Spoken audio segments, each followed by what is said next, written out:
O Plan Provincial de Lectura posto en marcha pola Deputación de Ourense naceu cos obxectivos de apoiar a cultura, fomentar a lectura entre a mocidade e dinamizar o comercio local.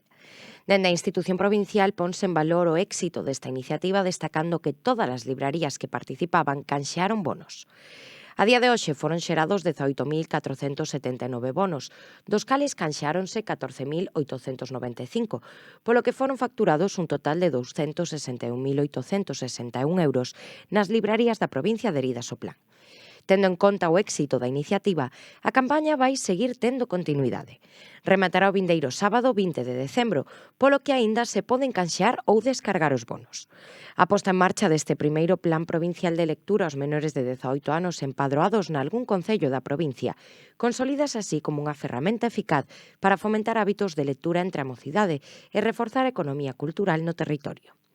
A través desta iniciativa concédense axudas consistentes nun libro por persoa cun custo máximo de 20 euros que poden adquirirse nos establecementos comerciais que se adheriron ao programa.